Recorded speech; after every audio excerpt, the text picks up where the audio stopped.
Hi, I am Prakash Vagasiya, founder and CEO of Unicrop Biochem. दोस्तों, मैं काफी सालों से बिजनेस कर रहा हूं। मैंने अपनी आंखों से बिजनेस को गिरते हुए देखा है और उठते हुए भी देखा है। आज मैं आपको कुछ ऐसी चीजें बताऊंगा जो बहुत ही कॉमन है और वो बिजनेस को ग्रो होने से रोकती है। अगर आपने ये 7 चीजें अपने बिजनेस में इंप्लीमेंट नहीं किया तो आपका बिजनेस कितना भी अच्छा चल रहा हो, आगे वो वैसा नहीं चलेगा। और ये चीजें मैं आपको डर दिखाने के लिए नहीं कह रहा हूं, ये इसीलिए कह रहा हूं कि ये सेम चीज आपको और कोई नहीं समझाएगा। तो आपको सिर्फ निकालने हैं अपने 10 मिनट। इस वीडियो को आप ध्यान से सुनिए और आपको पता चलेगा कि आप ऐसे बिजनेस को कैसे अपने आप को ग्रो कर सकते हो। चलिए शुरुआत करते हैं। सबसे पहले हम बात करते हैं, साल है 1999। The problem was they were wrong and it cost everything. तो मार्केट में एक बहुत बड़ी, बहुत ही फेमस कंपनी थी कोडेक। हर एक शादी में या हर एक ऐसे कोई मोमेंट हो जिसकी फोटोग्राफी हम ले रहे हैं, कोडेक एक ऐसी कंपनी थी जिन्होंने पूरी दुनिया में एक तरह से राज किया फोटोग्राफी में। कोडेक के कैमरा पूरी दुनिया में सभी देश के अंदर बिक रहे थे। उसके अंदर तकरीबन 1,45,000 पीपल काम कर रहे थे। साथ में उसका सालाना रेवेन्यू था $16 बिलियन। और सुनिए, कोडेक कंपनी ने ही दुनिया में सबसे पहले डिजिटल कैमरा बनाया था, बट उन्होंने डिजिटल कैमरा को लॉन्च नहीं किया। तो उन्होंने लॉन्च क्यों नहीं किया कि अगर लॉन्च कर देते तो उसके जो प्रोडक्ट कैमरा में जो फिल्म वाले कैमरा थे उसमें फिल्म का सेल होना बंद हो जाता, और उसको यही चीज का डर लग रहा था। तो उन्होंने वो डिजिटल कैमरा लॉन्च ही नहीं किया मार्केट में। पर क्या हुआ, दूसरी कंपनियों ने डिजिटल कैमरा बना के मार्केट में लॉन्च कर दिया और 2012 में कोडेक कंपनी पूरी बैंकरप्ट हो गई।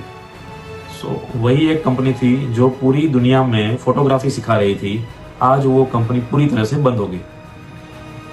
सो मेरा एक सीधा सवाल आपसे है, क्या आपकी इंडस्ट्री, आपकी जो कंपनी जिस इंडस्ट्री में काम कर रही है उसमें भी क्या कोई ऐसा कोडेक मोमेंट आ चुका है जिसको आपने इग्नोर कर दिया हो? चलो इसके ऊपर बात करते हैं।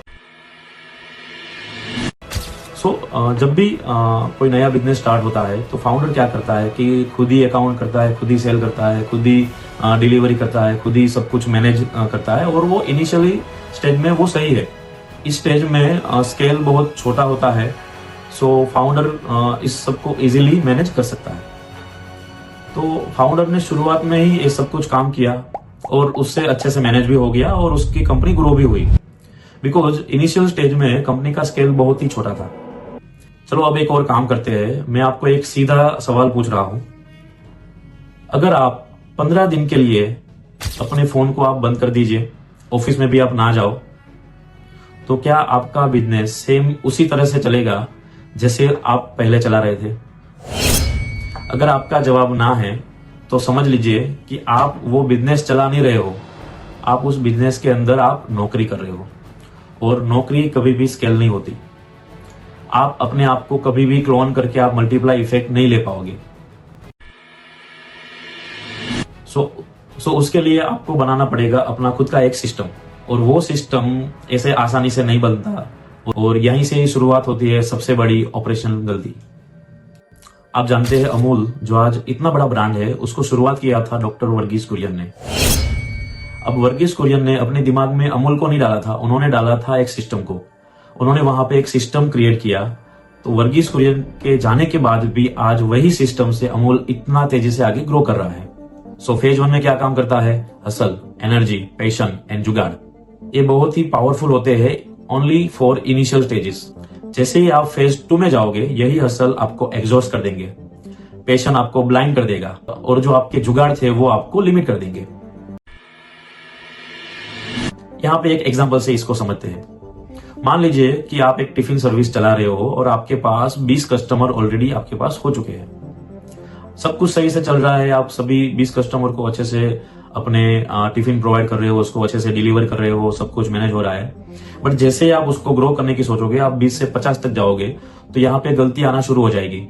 कस्टमर में मिसमैच होना शुरू हो जाएगा, प्रोडक्ट में शायद कुछ चेंजेस हो जाए, वो टेस्ट, वो क्वालिटी आप ना दे पाओ।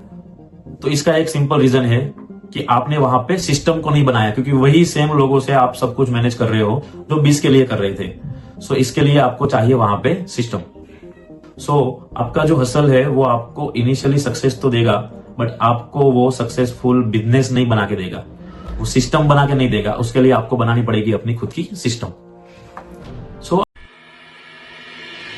आपका जो कस्टमर थोड़े साल पहले जिस सिस्टम से अपने सर्विसेज या प्रोडक्ट परचेज कर रहा था, वो सिस्टम आज काम नहीं कर रहा है। कस्टमर की जरूरतें बदल गई है, उसके प्रॉब्लम्स चेंज हो गए हैं, उसके आदतें भी चेंज हो गई है, उसके परचेजिंग पावर भी चेंज हो गया। तो उन सबको ध्यान में रखते हुए आपको भी अपने आप को चेंज करना पड़ेगा। सो अगर आपने अपने आईसीपी मतलब के आइडियल कस्टमर प्रोफाइल को अपग्रेड नहीं किया, तो आप ऐसे ट्रैक में, ऐसे रोड पे आप चल रहे हो जिसका रास्ता कब का बंद हो चुका है। सो अभी हम बात करेंगे नोकिया की। Nokia didn't lose the smartphone war overnight. आप सब जानते होंगे कि इंडिया में सब जगह पे नोकिया नोकिया नोकिया, इंडिया में नहीं पूरे वर्ल्ड में हो रहा था। At its height, Nokia was a force to be reckoned with in the mobile phone industry. मैं तो यही कहूंगा कि नोकिया के पास वो प्रोडक्ट भी अवेलेबल था, मतलब कि स्मार्टफोन उन्होंने बना लिया था, बट उन्होंने लॉन्च नहीं किया। उसके बाद एप्पल ने उसको 2007 में आईफोन को लॉन्च कर दिया, टच स्क्रीन वाला फोन सेम नोकिया के पास बन के रेडी था। बट जब एप्पल ने लॉन्च किया तो एप्पल इतना आगे चला गया और नोकिया पूरी तरफ से बंद हो गई। बस नोकिया यही सोच रहा था कि मार्केट अभी इसके लिए रेडी नहीं है। सो शायद यहाँ पे भी गलतियां हो जाती है कि मार्केट कहाँ पे जा रहा है और हम उसको अच्छे से पकड़ नहीं पाते। सो ये जो गलती हो जाती है, वो गलती कहाँ से होती है? सो वो गलती होती है कंफर्ट जोन की वजह से। Most of us, we live in a box, and we don't want to go outside that box at all, ever. Outside that box is all these possibilities of life. तो वो जो गलती होती है comfort zone की वजह से। सो मैं आपको एक एग्जांपल देके इसके बारे में समझाऊंगा। सो सबसे पहले समझते हैं कंफर्ट जोन क्या है। तो कंफर्ट जोन मीन्स आप जो भी कर रहे हो बस आप उसमें खुश हो, आप संतुष्ट हो और आपको अपने आप को चेंज नहीं करना है। ये होता है आपके बिजनेस के अंदर, आपके शॉप के अंदर, आप जो कुछ भी अपना रेस्टोरेंट वगैरह या कोई भी बिजनेस आप चला रहे हो, सब जगह पे यही हो रहा है।